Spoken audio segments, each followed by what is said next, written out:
আজকে আমি আপনাদের সঙ্গে শেয়ার করব একদম ঘরোয়াভাবে হোয়াইট সস পাস্তা চটজলদি কিভাবে বানানো যায় বাচ্চাদের বায়না মেটানোর জন্য।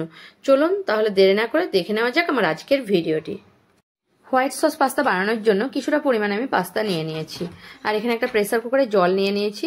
প্রেসার কুকারে জলের মধ্যে আমি পাস্তাটাকে দিয়ে দিচ্ছি। এখন পুরো পাস্তাটাকে আমি দিয়ে দেব, আর ঢাকনা লাগিয়ে আমি সিটি মেরে নেব একটা, তাহলেই পাস্তা আমার সেদ্ধ হয়ে যাবে।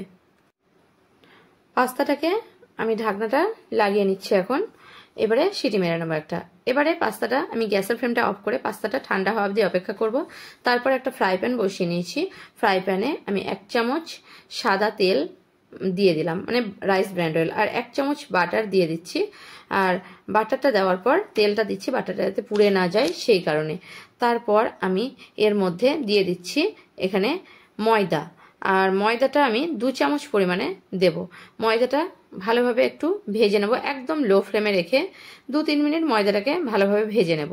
আর ময়দাটা ভাজা হয়ে গেলে তারপর ময়দার মধ্যে আমি এখানে দিয়ে দেব, একটু দেখুন গোল্ডেন কালার হয়ে গেছে, সেই টাইমেই আমি কিন্তু দুধটা দিয়ে দেব। এখানে আমি 2 কাপ মতো, প্রথমে 2 কাপ মতো দুধ নিয়েছি, কিন্তু একটু একটু করে মানে দিয়ে দিচ্ছি দুধটাকে, পুরো একসঙ্গে দেব না, কারণ একটু একটু করে দিলে মানে ময়দাটা ভালোভাবে মিশতে সাহায্য হবে।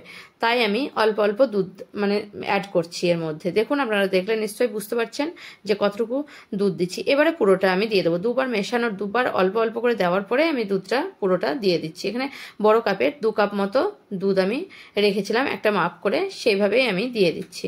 আর এবারে ভালো করে লো ফ্লেমে রেখে ময়দাটাকে ভালোভাবে মিশিয়ে নেবো। একটা যদি অসুবিধা হয় তাহলে দেখুন চামচের সাহায্যে, আমি খুন্তির সাহায্যে না মিশলে চামচের সাহায্যে মিশিয়ে নিচ্ছি। এখন আমি 1/2 চামচের মতো লবণ দিয়ে দিচ্ছি, আর গোলমরিচের গুঁড়ো দিয়ে দিচ্ছি 1/2 চামচের মতো, ছোট চামচের।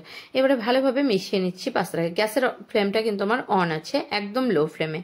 আর দেখুন ভালোভাবে মেশানোর পরে ধীরে ধীরে ফুটছে এভাবে, আর ফুটে যাওয়ার পর ঠিক মানে ঘনত্বটা এরকমই হবে, খুব বেশি শুকিয়ে দিলে কিন্তু ভালো লাগবে না।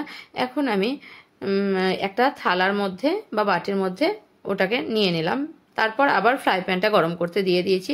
এবার পাস্তাটা দেখুন, পাস্তাটা আমার পুরো সেদ্ধ হয়ে গেছে ভালোভাবে। আপনারা দেখলে নিশ্চয়ই বুঝতে পারছেন সেদ্ধ হয়ে গেছে। আর এটাকে ঝুড়িতে নিয়ে আমি একটু ঢেলে নেব পাস্তাটাকে, আর জল ঝরিয়ে নেব। এবার ফ্রাই প্যানে আবার 1 চামচ বাটার আমি দিয়ে দিচ্ছি। বাটার পর কিছুটা পরিমাণ রসুন আর একটা পেঁয়াজকে কুচো করে নিয়েছি।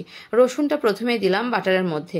রসুনটা একটু ভাজা হয়ে গেলে, জাস্ট একটু সেন্ট বেরোলে, তখন আমি দিয়ে দেব এর মধ্যে পেঁয়াজটাকে। রসুনটা দেখুন আমি ভাজছি, একটু গোল্ডেন কালার হওয়া অবধি অপেক্ষা করছি।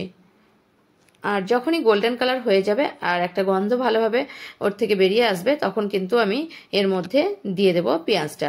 আর পেঁয়াজটা দিয়েও আমি 1-2 মিনিট ভালোভাবে মিডিয়াম ফ্লেমে রেখে পেঁয়াজটাকে রসুনের সঙ্গে বাটারের সঙ্গে ভালোভাবে ভেজে নেব। পেঁয়াজটা আমার একটু ভাজা ভাজা হয়ে গেছে। এখন আমি পেঁয়াজটাকে, গ্যাসের ফ্লেমটা আমি অফ করে দিচ্ছি, আর পেঁয়াজটাকে আর রসুনটাকে নিয়ে আমি যে হোয়াইট সস বানিয়েছিলাম তার মধ্যে দিয়ে দিচ্ছি পেঁয়াজ রসুনটা। আর বাটারের সঙ্গে রসুনটা খুব ভালো যায়, আর হোয়াইট পাস্তাতে একটু পেঁয়াজ রসুন এরকমভাবে দিলে খেতে খুব সুন্দর টেস্ট হয়। আর এবারে পাস্তাগুলো আমি এখন এর মধ্যে দিয়ে দিচ্ছি, হোয়াইট সস যে বানালাম তার মধ্যে পাস্তাগুলো আমি দিয়ে দিচ্ছি। পুরোটা আমি দেব না, কারণ আমি এটা একটু মশলা দিয়ে করে নেবো, সেই জন্য সাইড করে দিচ্ছি। যতটুকু দরকার ততটুকু আমি দিয়ে নিচ্ছি। আপনারা যদি পুরোটা করতে চান তাহলে আরেকটু দিতে পারেন। এবারে আমি পাস্তাটাকে ভালোভাবে মিশিয়ে নিচ্ছি। মেশানো হয়ে গেছে আমার, দেখুন। তার মধ্যে এবারে আমি দিয়ে দিচ্ছি 1/2 চামচ গোলমরিচের গুঁড়ো।